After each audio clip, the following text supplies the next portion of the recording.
रविंदर सचदेव, आपने इन दोनों को इस वक्त अपनी बातों को रखते हुए सुन लिया है।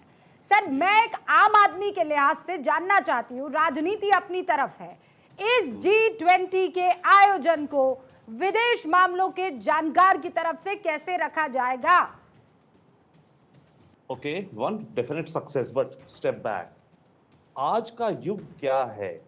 आज के युग में ये दुनिया कयास में है, क्राइसिस में है। कोविड के बाद, रशिया यूक्रेन युद्ध के बाद या बीच में, और चाइना अमेरिका में की रेस नंबर 1 एम्पायर बनने के लिए 2022 के बाद से ये दुनिया एक नए मोड़, एक नए युग में कंप्लीटली आ गई है। वन सेकेंडली, इस समय दुनिया में इफेक्टिव लीडरशिप एब्सेंट है, जो कि होनी चाहिए थी यूएन की सिक्योरिटी काउंसिल से। देशों में लड़ाइयां हो रही हैं, यूएनएससी कुछ नहीं कर सक रहा है, इनइफेक्टिव हो गया है, लीडरशिप का वैक्यूम है, गैप है। थर्ड, इंडिया की इकोनॉमी राइजिंग है, हम सबसे बड़ी आबादी भी है और इकोनॉमी भी अच्छी खासी हमारी मार्च कर रही है, राइट। हम दुनिया के सबसे बड़े planet, I mean population, definitely. उगते सूरज को सब सलाम भी करते हैं, लॉजिकल बात है, हमारा स्टैचर बढ़ रहा है। चौथा, इस समय ये जो नया ऑर्डर बन रहा है, इसका इनफैक्ट मेरे पास एक ग्राफिक है आपके दर्शकों के लिए, कि आज की दुनिया, हम मानिए एक इस तरह का ग्राफिक बन रही है, सब इंटरकनेक्टेड है, सब एक दूसरे को इन्फ्लुएंस कर रहे हैं, सब एक दूसरे से एक्सचेंज करना चाहते हैं। हमें Solomon island, Papua New Guinea, छोटे छोटे आइलैंड जो पैसिफिक में, क्या मतलब है, पर हम वहां अपना इन्फ्लुएंस बढ़ा रहे हैं, अमेरिका बढ़ा रहा है, चाइना बढ़ा रहा है, छोटे छोटे देशों, हर एक की अहमियत हो गई। तो ये जो नया मैट्रिक्स बन रहा है दुनिया का, इस समय दुनिया का विचार क्या होना चाहिए, ये भारत इस G20 में हम लेके आए हैं। ये जो सॉफ्टवेयर हम दे रहे हैं 3-4 बड़े बड़े मुद्दों का, ये दुनिया की आने वाले आपके लिए प्रिंसिपल्स या कॉमन मिनिमम प्रोग्राम के टाइप के हैं। भगवान करे ये इस्टेब्लिश ज्यादा हो जाए। नंबर 1, ये युग युद्ध का नहीं है, ये युग है। एक बात मुझे, आपने बहुत, आप डिटेल में समझा रहे हैं, पर अगर मैं ये कहूँ, ये जो कहा जा रहा है कि अब तक का सबसे सफलतम G20 सम्मेलन हिंदुस्तान में, भारत में, इंडिया में हुआ है, ये अतिशयोक्ति है या ये वाकई हुआ है? नहीं, ये एब्सोल्यूट ट्रुथ है। 2 कारण है। देखिए, अब अगेन, कोविड से पहले G20 हर साल होता था, मीटिंग्स होती थी, अलग अलग देशों में आते थे जाते थे, कोई ब्रिक्स होता था, ये वो।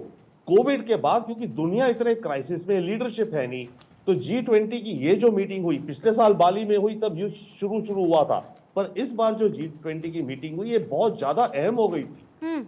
सारी दुनिया की नजरें इसमें थी कि ये दुनिया अगेन रीग्लोबलाइजेशन, रिकंस्ट्रक्शन में है। 1 तो, और इसके जो आउटकम आए, और भारत ने G20 में बहुत इनोवेशंस करी, वर्किंग ग्रुप्स बढ़ा दिए, AI बढ़ा दिया, स्टार्टअप्स बढ़ा दिए, डीपर गए, आउटकम डॉक्यूमेंट्स के नंबर्स बढ़ा दिए, इत्यादि। तो ये जो G20 हुआ, सब्सटेंस में बहुत ही डिफरेंट था अभी से पहले जितने G20 हुए हैं कहीं भी दुनिया भर में। उसके अलावा ये स्केल एंड अतिथि एंड एवरीथिंग इज, भारत की संस्कृति कैसे डाली है, और वो सारी चीजें एडिशनल, उनको भी अलग रखी है, बट जो सब्सटेंस, जो टॉपिक्स, जो डिस्कशन, जो आउटकम्स, बिल्कुल नया फॉर्मेट बना है ये G20 का, बहुत हाई लेवल का।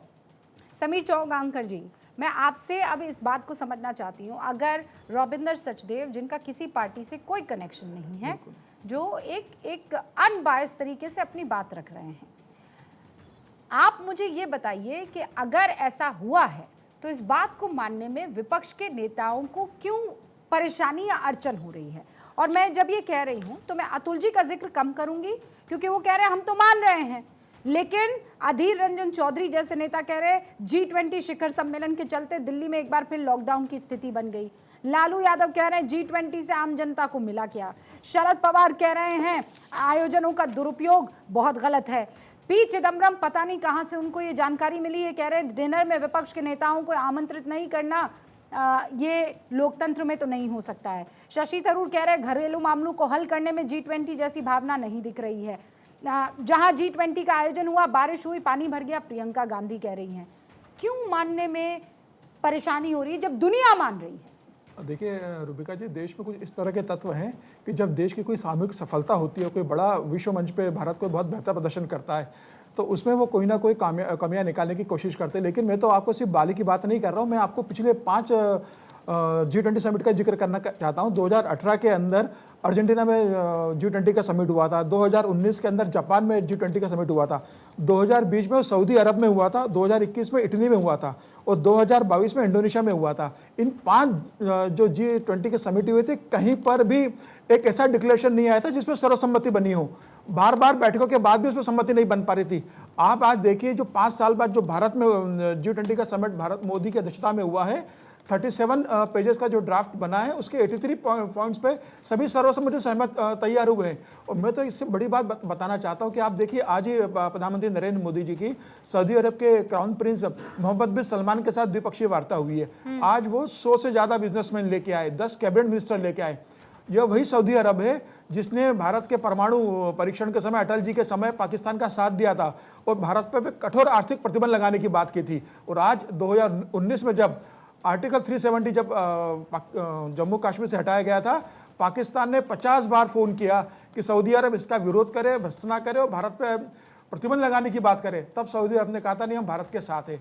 आज $52 बिलियन से ज़्यादा का व्यवसाय भारत सऊदी अरब के साथ कर रहा है। तो सऊदी अरब जैसा देश जो भारत को एक दुश्मन मानता था, आज भारत के साथ मोदी के नेतृत्व में हाथ से हाथ मिलाकर चल रहा है।